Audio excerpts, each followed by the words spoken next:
విజయ్ సేతుపతి గారు, నిత్యా మీనన్ గారు మెయిన్ లీడ్‌గా చేసిన 'సార్ మేడం' అనే సినిమా అమెజాన్ ప్రైమ్‌లో స్ట్రీమ్ అవుతుంది. ఈ సినిమా ఎలా ఉందో ఈ వీడియోలో తెలుసుకుందాం. ఈ లోపల వీడియోనైతే లైక్ చేసి, ఛానెల్‌ని సబ్స్క్రైబ్ చేసుకోకుండా చూస్తున్నట్టయితే సబ్స్క్రైబ్ కూడా చేసుకోండి.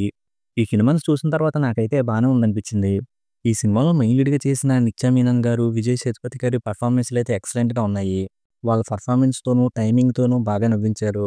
ఇంక సినిమాలో వాళ్ళిద్దరి మధ్య వచ్చే సీన్స్ అన్నీ కూడా చూడడానికి బాగున్నాయి. వాళ్ళ మధ్య ఉన్న లవ్ కానీ, వాళ్ళు గొడవలు పడడం గానీ, చిన్న చిన్న ఎమోషన్స్ గానీ అన్నీ కూడా బాగా అనిపించాయి. కాకపోతే సినిమా ఎలా స్టార్ట్ అవుద్దంటే, వాళ్ళిద్దరి మధ్య ఏవో గొడవలు జరిపోయి దూరంగా ఉంటూ, ఒకరోజు ఒక ప్లేస్‌కొచ్చి గొడవ పడడం స్టార్ట్ చేస్తారు. అలా కాసేపు గొడవ పడ్డాక ఫ్లాష్ బ్యాక్ స్టార్ట్ అవుద్ది.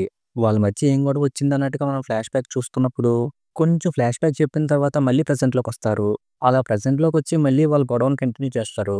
ఇలా ప్రెజెంట్‌లోకొచ్చి గొడవ పడే సీన్స్ చూడడానికి ఫన్నీగా బానే ఉన్నట్టు అనిపించినా, కొంచెం రిపీటెడ్‌గా వస్తున్నట్టు, కొంచెం లెంతీగా అనిపించిన ఫీలింగ్ అయితే వచ్చింది. ఆ సీన్స్‌కి సంబంధించిన లెంత్‌ని తగ్గించుంటే బాగుండేదేమో అనే ఫీలింగ్ వచ్చింది. ఈ సినిమా మొత్తంలో చాలా వరకు ఆ 2 క్యారెక్టర్‌లు గొడవ పడుతూనే ఉంటాయి.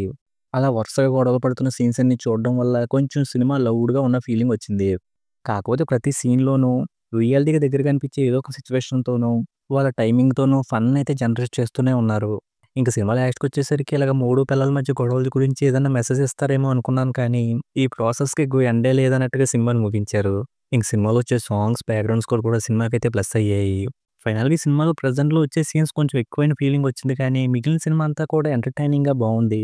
ఇంక ఈ సినిమాలో అయితే ఎలాంటి కంటెంట్ కూడా లేదు కాబట్టి ఫ్యామిలీతో కలిసి సరదాగా చూసుకోవచ్చు. ఇక ఈ సినిమాకి నేనిస్తున్న రేటింగ్ అయితే 2.75 ఔట్ ఆఫ్ 5. ఇక వీడియోకి వచ్చేసే ముందు వీడియోని లైక్ చేసి, ఛానెల్‌ని సబ్స్క్రైబ్ చేసుకోకుండా చూస్తున్నట్టయితే సబ్స్క్రైబ్ కూడా చేసుకోండి.